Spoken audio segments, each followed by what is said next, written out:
Hello, and welcome to the introductory lesson of the Apache Storm Developer course offered by Simplilearn. In this lesson, you will be introduced to this course and the various aspects supporting Apache Storm. Let us begin by exploring the objectives of the course. By the end of this course, you will be able to describe the need for big data, describe the fundamental concepts of Storm, describe the architecture and data model of Storm, install and configure Storm, interface with Storm, describe Trident extension to Storm, and use Storm for real-time data processing. In the next screen, we will focus on the course overview. This training course provides big data fundamentals, gives an overview of real-time big data, Storm use cases and components, Storm architecture and data model, Storm installation, configuration, interfaces to Storm, and Trident on top of Storm. Let us now go through the target audience for this course. The target audience for this course includes professionals aspiring for a career in big data, analytics professionals, research professionals, IT developers, testers, project managers, etc. It also includes those looking for a change in their career. This course also has high value for aspiring students. We will go through the prerequisites for this course in the next screen. The prerequisites for this course include knowledge of any computing system and a good knowledge of Java. Some knowledge of Linux or Unix-based systems is desired. Following lessons should be covered in this course. The table lists the lesson numbers along with the name of the lesson covered. Let us start this exciting journey by introducing you to big data. This concludes introductory lesson. In the next lesson, we will introduce Introduction to Big Data. Hello, and welcome to the first lesson of the Apache Storm course, offered by Simplilearn. This lesson will provide you an introduction to big data. Further, it will introduce you to the real-time big data concept. Let us explore the objectives of this lesson on the next screen. By the end of this lesson, you will be able to describe the concept of big data and its 3 V's, talk about the different sizes of data, describe some use cases for big data, explain the concept of Apache Hadoop and real-time big data processing, and describe some tools for real-time processing of big data. On the next screen, we will discuss the concept of big data. Digital data has exploded over the last 2 to 3 years. Facebook, Twitter, YouTube, and sensory networks have been a few of the major contributors to the huge growth of data. Data is growing at a very rapid pace.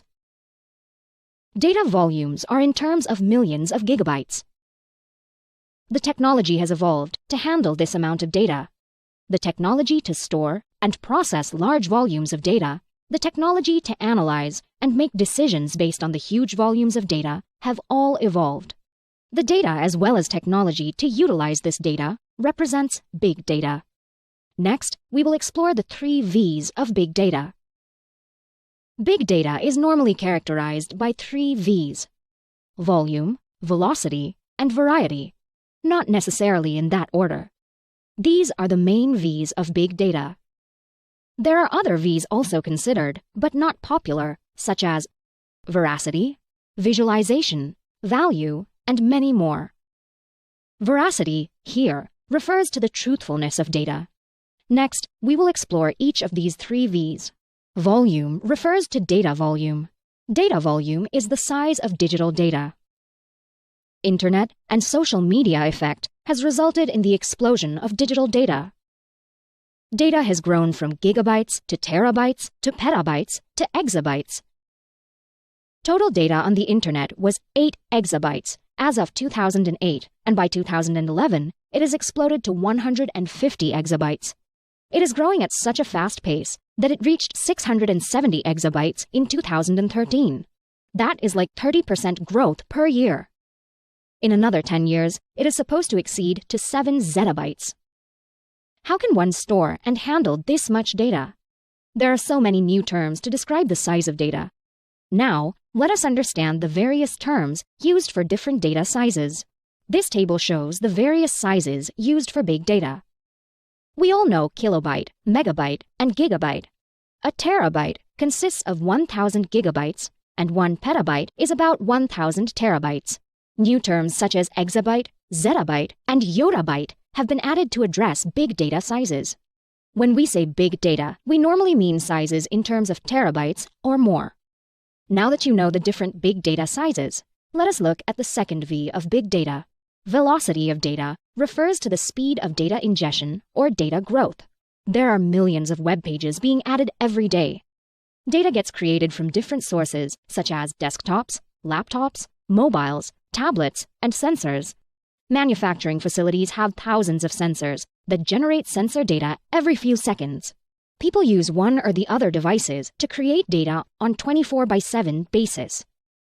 We might think that the data external to an organization, like on the internet, is growing, but the data created internal to the organization is also growing at a faster rate. This is due to the increase in global customer base of organizations and also due to increased transactions and interactions with the customers. There are many contributors to this data growth: web and social media, online billing systems, ERP implementations, network, and machine data. Growth in revenues of organizations also means that their data is also growing at a rapid pace. Moving on, we will look at the third V of big data. Data variety refers to the different types of data that is being created. One of the major reasons for that is multimedia and social media effect. So, these days, data is not just plain text. It includes images, audio, video, XML, and HTML. There is structured data such as databases and XML, and also unstructured data such as program logs, blogs like WordPress, and user comments on Twitter and Facebook.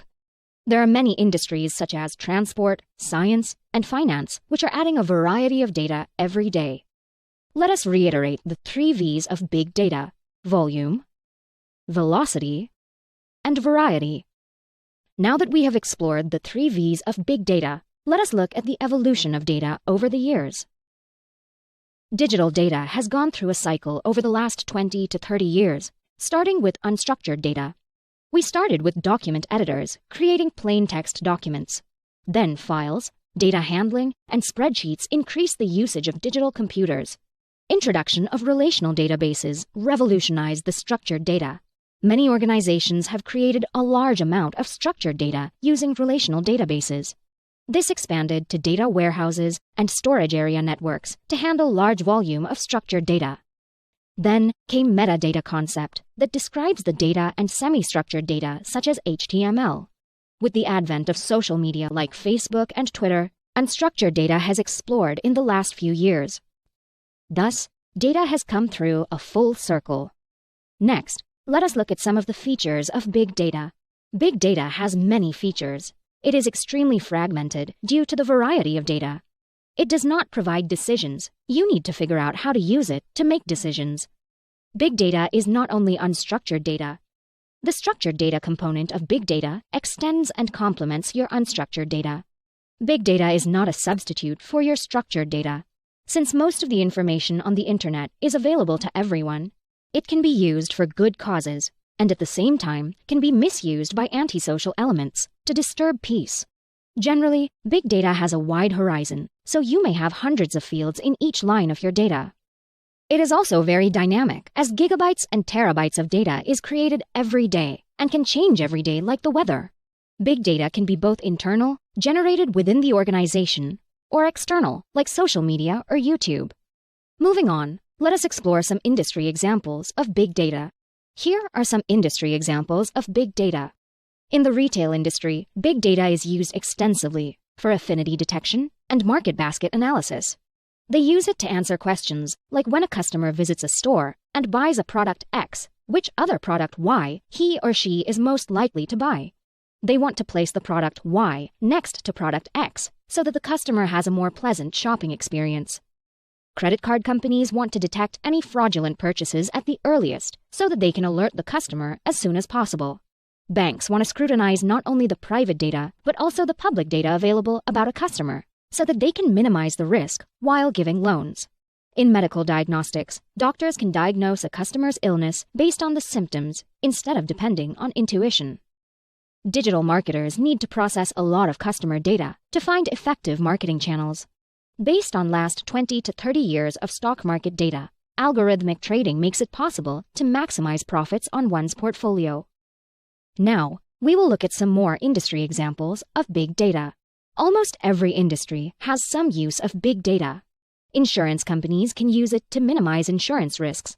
For example, a person's driving data can be captured automatically by cars and forwarded to insurance companies so that the premium can be increased for risky drivers. Manufacturing units and oil rigs have thousands of sensors that generate gigabytes of data every day. This data is analyzed to reduce risks and costly equipment failures.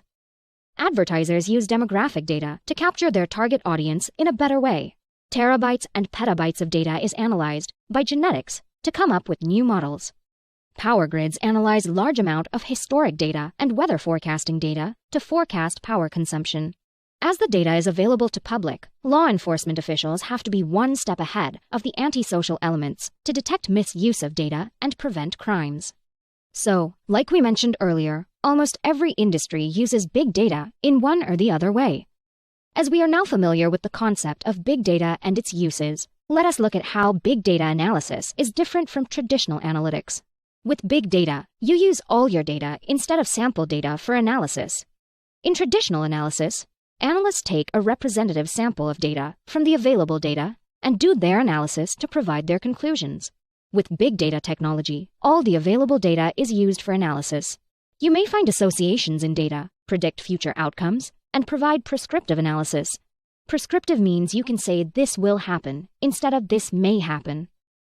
The image on the screen depicts how, with the help of traditional analytics, you copy sample data to a small database and run analysis on that. However, with big data analytics, you use all the available data without sampling. Now, let us do a quick comparison between big data technology and traditional technology. Using big data for analysis also means you make data-driven decisions instead of decisions based on intuitions. With data, you can support decisions which would otherwise be left to chance. Analysis using big data can help organizations increase their safety standards, reduce maintenance costs, and prevent failures. Here is how traditional technology is different from big data technology. Traditional technology has a limit on scalability, whereas big data technology is highly and massively scalable. Traditional technology uses highly parallel processors on a single machine, whereas big data technology uses distributed processing with multiple machines. In traditional technology, processors may be distributed, but data is stored at one place, whereas with big data technology, data is distributed to multiple machines. Traditional technology depends on high-end, expensive hardware of the order of more than $40,000 per terabyte, whereas big data technology leverages commodity hardware, which may cost less than $5,000 per TB. Traditional technology uses storage technologies like SAN, or Storage Area Network, to store data, whereas big data technology uses distributed data with data redundancy. The cost factor is very important for CTO and CEOs to lean towards big data technology. Moving on, we will discuss the concept of Apache Hadoop, which is a popular big data technology. Apache Hadoop is one of the most popular frameworks for big data processing. Hadoop has two core components, HDFS and MapReduce. Hadoop uses HDFS to distribute the data into multiple machines, and MapReduce to distribute the process to multiple machines. Hadoop distributes the processing to where the data is and uses the principle of moving processing to data instead of moving data to processing. Firstly, the data is divided into multiple parts, like data 1, data 2, data 3, and so on, which gets distributed to multiple machines. Then, the processing is done using the CPUs of each machine on the data of that machine. The diagram on the screen indicates how HDFS distributes the data to multiple machines and how MapReduce distributes the processing to multiple CPUs on those machines. Next, let us look at HDFS component of Hadoop. HDFS is the storage component of Hadoop. It is an acronym for Hadoop Distributed File System. It stores each file as blocks with a default block size of 64 megabytes. This is quite large as compared to 1K or 4K on Windows. HDFS is a write once, read full many times file system, also called worm. Blocks are replicated across nodes in the cluster, where the default replication is 3. Let us illustrate this with an example. Suppose you store a 320 megabytes file into HDFS. It gets divided into 5 blocks each of size 64 megabytes as 64 * 5 is equal to 320. If there are 5 nodes in the cluster, then each block is replicated to make 3 copies each, to give a total of 15 blocks. These blocks are then distributed to 5 nodes so that no 2 replicas of the same block are on the same node. The diagram on the screen shows how a 320 MB file is divided into multiple blocks and stored on 5 data nodes. Let us move on to understand how MapReduce functions. MapReduce is the processing framework of Hadoop. It provides highly fault-tolerant distributed processing of the data distributed by HDFS. MapReduce consists of 2 types of tasks. Mappers are tasks that are run in parallel on different nodes of the cluster and process the data blocks. Maps are actually key-value pairs. After the completion of the map tasks, results are gathered and aggregated by the reduce tasks of MapReduce. To reduce is to summarize and consolidate. Reducers give the final output of MapReduce. Each mapper runs on the data block on that node. Data locality is preferred. This follows the paradigm of taking process to the data. Having learned about how HDFS and MapReduce function, let us explore the concept of real-time big data. Real-time big data refers to handling massive amount of business data as soon as the data is created to get valuable insights and prescribe immediate actions. Here, real-time means as soon as an event happens. Using real-time big data tools, you will be able to read and write data in real time, filter and aggregate in real time, and visualize data in real time. You can also process millions of records per second. Next, we will cite some examples of real-time big data processing. Zookeeper is a distributed coordination service of Apache. It is highly scalable and fault-tolerant. It contains an open-source library of recipes. It facilitates building relations between distributed processes and applications. It provides useful recipes to handle common issues in distributed process coordination. We have come to the end of this lesson. Now, let's do a small quiz to test your knowledge. Let us summarize the topics covered in this lesson. Big data is characterized by 3 V's: volume, velocity, and variety. Almost every industry can use big data technology. As compared to traditional technology, big data technology uses commodity hardware instead of expensive hardware. Apache Hadoop is a popular product to process big data and has 2 core components: HDFS and MapReduce. Real-time processing of big data is required for some industries. Kafka, Storm, Cassandra, Spark, and HBase are some of the tools used for real-time processing of big data. Zookeeper is used for distributed process coordination.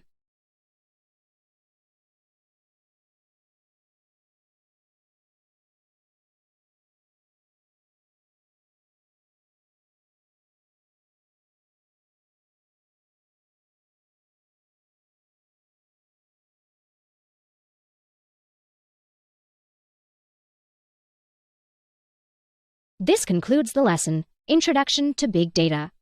In the next lesson, we will introduce Apache Storm. Hello, and welcome to the second lesson of the Apache Storm course offered by Simplilearn. This lesson will provide you an introduction to Storm, its data model, architecture, and components. Let us start with exploring the objectives of this lesson. By the end of this lesson, you will be able to describe the concept of Storm and explain streaming, describe the features and use cases for Storm, discuss the Storm data model, describe Storm architecture and its components, and explain the different types of topologies. Now, let's get started with understanding the concept of Storm. Storm is a real-time stream processing system. It is an open source and a part of Apache projects. It is a tool that processes big data and provides fast and reliable processing. It can ingest high-volume and high-velocity data. It is highly parallelizable, scalable, and fault-tolerant. Moving on, let us explore the uses of Storm. Storm provides the computation system that can be used for real-time analytics, machine learning, and unbounded stream processing. It can take continuously produced messages and can output to multiple systems. As we have been discussing about streams, so next, let us now understand what a stream is. In computing, a stream represents a continuous sequence of bytes of data. It is produced by one program and consumed by another. It is consumed in the first in, first out, or FIFO sequence. That means if 1, 2, 3, 4, 5 is produced by one program, another program consumes it in the order 1, 2, 3, 4, 5 only. It can be bounded or unbounded. Bounded means that the data is limited. Unbounded means that there is no limit and the producer will keep producing the data as long as it runs and the consumer will keep consuming the data. A Linux pipe is an example of a stream. The Linux command is cat space log file vertical bar wc-l. In this command, cat log file command produces a stream that is consumed by wc-l command to display the number of lines in the file. Next, we will explain industry use cases for Storm. Many industries can use Storm for real-time big data processing, such as 1. Credit card can use it for fraud detection on swipe. 2. Investment banks can use it for trade pattern analysis in real time. 3. Retail stores can use it for dynamic pricing. 4. Transportation providers can use it for route suggestion based on traffic data. 5. Healthcare providers can use it for the monitoring of ICU sensors. 6. Telecom organizations can use it for processing switch data. Next, let us look at the Storm data model. Storm data model consists of tuples and streams. A tuple is an ordered list of named values, similar to a database row. Each field in the tuple has a data type that can be dynamic. The field can be of any data type, such as a string, integer, float, double, Boolean, or byte array. User-defined data types are also allowed in tuples. For example, for the stock market data, if the schema is in the ticker, year, value, and status format, then some tuples can be ABC 2011 20 good, ABC 2012 30 good, ABC 2012 32 bad, XYZ 2011 25 good. A stream in Storm is an unbounded sequence of tuples. For example, if the above tuples are stored in a file stocks.txt format, then the command cat stocks.txt produces a stream. If the process is continuously putting data into stocks.txt format, then it becomes an unbounded stream. Next, let us look at Storm architecture. Storm has a master-slave architecture. There is a master server called Nimbus running on a single node called master node. There are slave services called supervisor that are running on each worker node. Supervisors start one or more worker processes called workers that run in parallel to process the input. Worker processors store output to a file system or database. Storm uses Zookeeper for distributed process coordination. The diagram shows the Storm architecture with one master node and 5 worker nodes. The Nimbus process is running on the master node. There is one supervisor process running on each worker node. There are multiple worker processes running on each worker node. The workers get the input from file system or database and store the output also to a file system or database. A Zookeeper cluster is used for coordinating the master, supervisor, and worker processes. Moving on, let us explore the Nimbus process. A log processing program takes each line from the log file and filters the messages based on the log type and outputs the log type. Input: a log file containing error, warning, and informational messages. This is a growing file, getting continuous lines of log messages. Output: output type of message, error, or warning, or info. Let us continue with the sample program. This program contains a single spout and a single bolt. The spout does the following: opens the file, reads each line, and outputs the entire line as a tuple. The bolt does the following: reads each tuple from the spout and checks if the tuple contains the string error or warning or info. Outputs only error or warning or info. The diagram shows the outline of spout and bolt. The spout is named line spout. It has a loop to read each line of input and outputs the entire line. The emit function is used to output the line as a stream of tuples. The bolt is named log type bolt. It takes the tuple as input. If the line contains the string error, then it outputs the string error. If the line contains the string warning, then it outputs the string warning. Similarly, if the line contains the string info, then it outputs the string info. Next, let us explore the Storm components. Storm provides two types of components that process the input stream. Spouts. Spouts process external data to produce streams of tuples. Spouts produce tuples and send them to bolts. Bolts. Bolts process the tuples from input streams and produce some output tuples. Input streams to bolt may come from spouts or from another bolt. The diagram shows a storm cluster consisting of one spout and two bolts. The spout gets the data from an external data source and produces a stream of tuples. The first bolt takes the output tuples from spout and processes them to produce another set of tuples. The second bolt takes the output tuples from bolt 1 and stores them into an output stream. Now, we will understand the functioning of Storm spout. Spout is a component of Storm that ingests the data and creates the stream of tuples for processing by the bolts. A spout can create a stream of tuples from the input, and it automatically serializes the output data. It can get data from other queuing systems like Kafka, Twitter, RabbitMQ, etc. Spout implementations are available for popular message producers, such as Kafka and Twitter. A single spout can produce multiple streams of output. Each stream output can be consumed by one or more bolts. The diagram shows a Twitter spout that gets Twitter posts from a Twitter feed and converts them into a stream of tuples. It also shows a Kafka spout that gets messages from Kafka server and produces a tuple of messages. Next, let us look at how Storm Bolt functions. Storm Bolt processes the tuples from spouts and outputs to external systems or other bolts. The processing logic in a bolt can include filters, joins, and aggregation. Filter data examples include processing only records with status is equal to good, processing only records with volume is greater than 100, etc.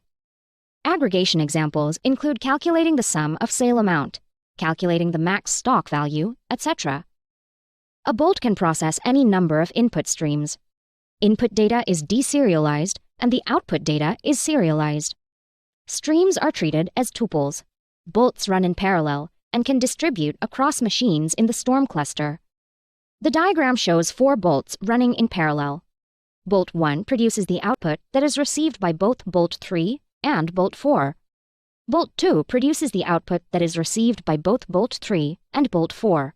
Bolt 3 stores the output to a Cassandra database, whereas Bolt 4 stores the output to Hadoop storage.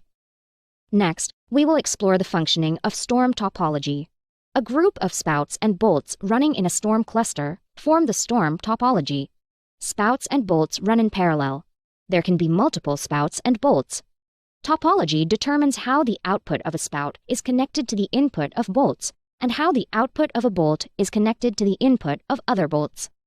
The diagram shows a Storm topology with 1 spout and 5 bolts. The output of spout 1 is processed by 3 bolts, bolt 1, bolt 2, and bolt 3. Bolt 4 gets the output from bolt 1 and bolt 2. Bolt 5 gets the input from bolt 3.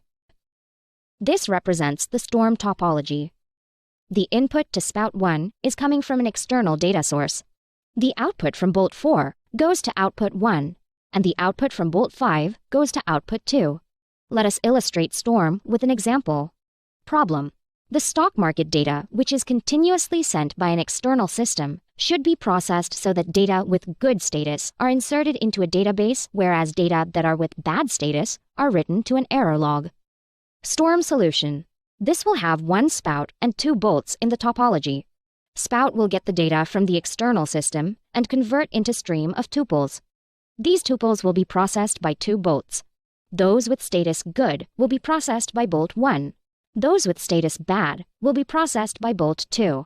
Bolt 1 will save the tuples to Cassandra database. Bolt 2 will save the tuples to an error log file.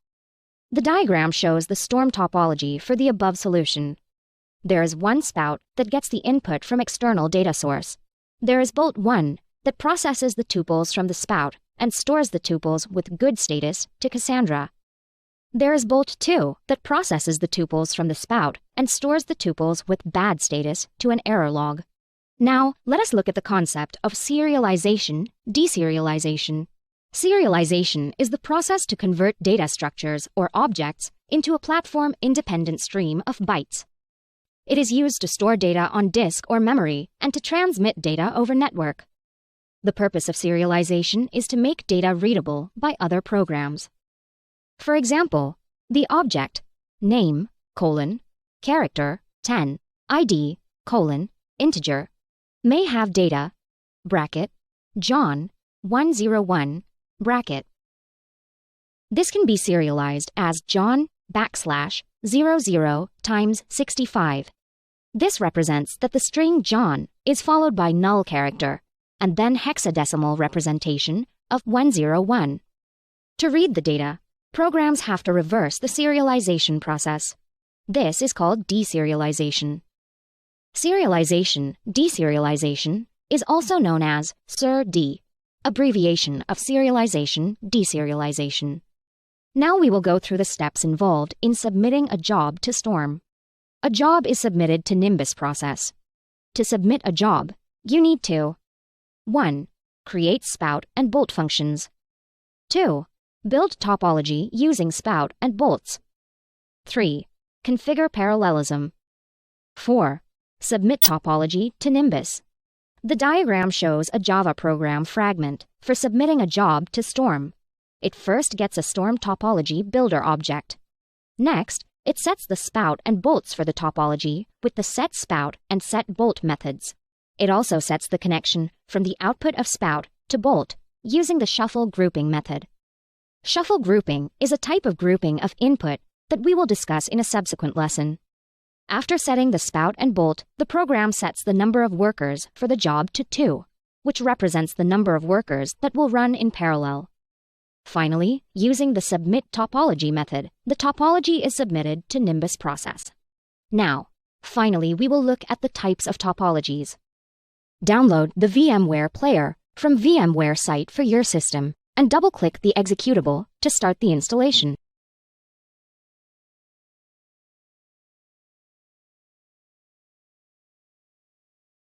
The installation wizard gets activated and displays the welcome screen for the installation of VMware Player. Click Next to continue the installation process. On the license agreement screen, select the field I accept the terms in the license agreement. After reading the full agreement, click Next to continue the installation process. Choose the default location and click Next to continue the installation process.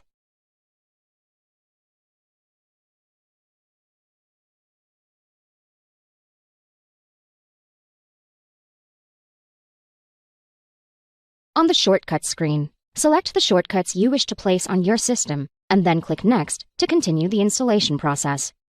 On the Acceptance screen, ready to perform the requested operations, click Continue. Next, the installation will start and will take a few minutes to finish.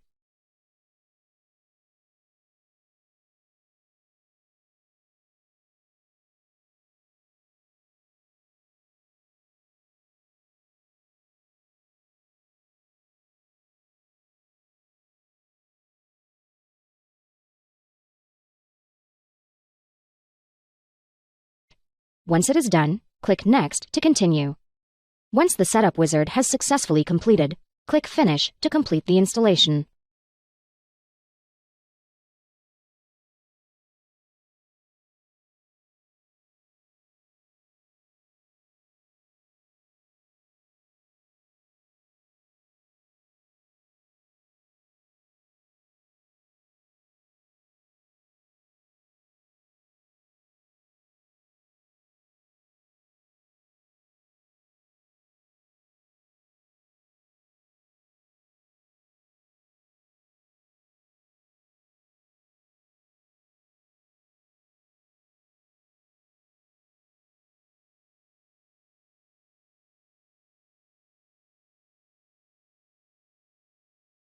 Next, we will learn how to install Simplilearn's VM for Hadoop.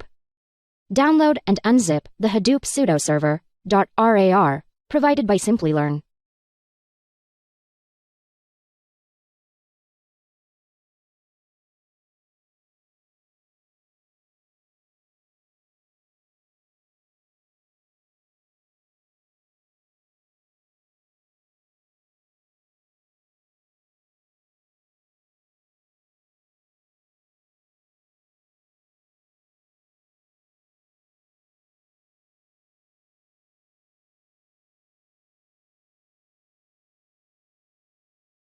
Next, start the VM player. Click Open a virtual machine to open an existing VM. Browse and select the unzipped file from the earlier step. The actual location may be different on your system.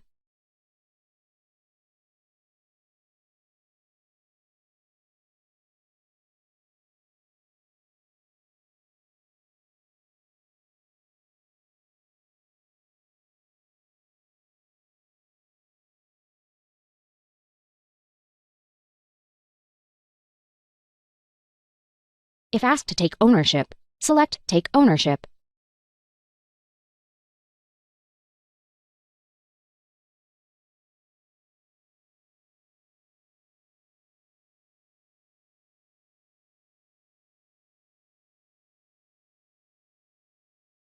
Click Play Virtual Machine to start the virtual machine.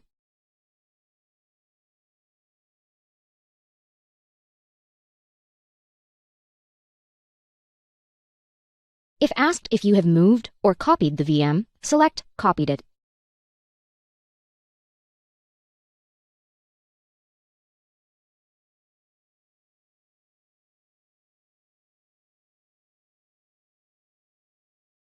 If you get the software update screen, select Remind Me Later option. It will take some time to open.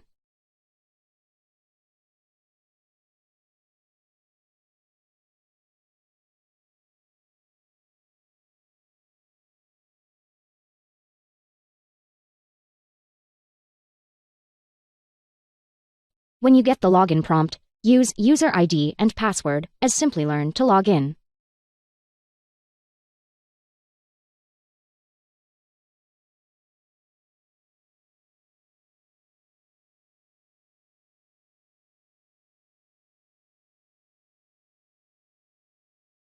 Use the keys Ctrl-Alt to move between the VM screen and Windows screen. After login, type ipconfig at the command prompt to get the network configuration of the machine. Note the IP address, as we will need it later.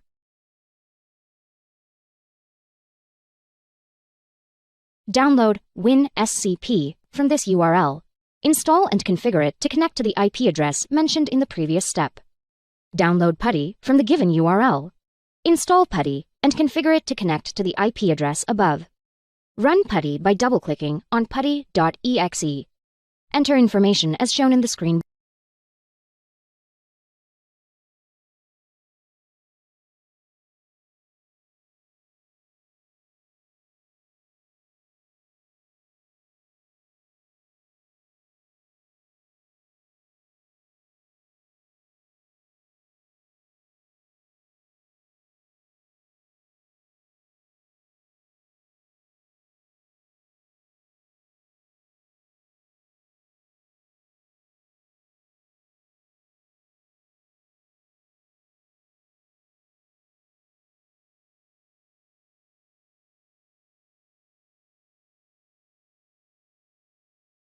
You enter is the one you noted down earlier for your system.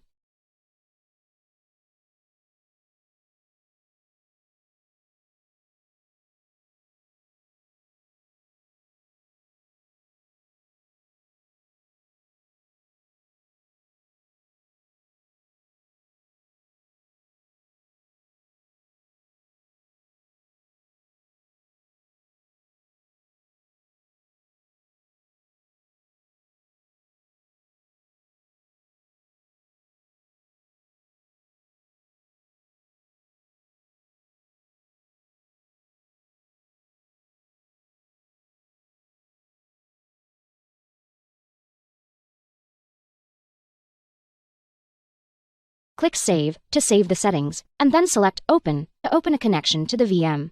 When you get the login prompt, use the user ID and password as Simplilearn to log in.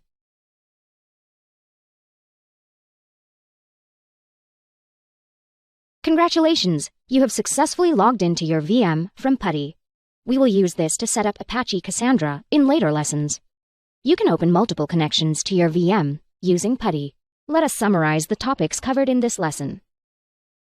Storm is used for processing streams of data. Storm data model consists of tuples and streams. Storm consists of spouts and bolts. Spouts create tuples that are processed by bolts. Spouts and bolts together form the Storm topology. Storm follows a master-slave architecture. The master process is called Nimbus, and the slave processes are called supervisors. Data processing is done by the workers that are monitored by the supervisors. This concludes the lesson, Introduction to Storm.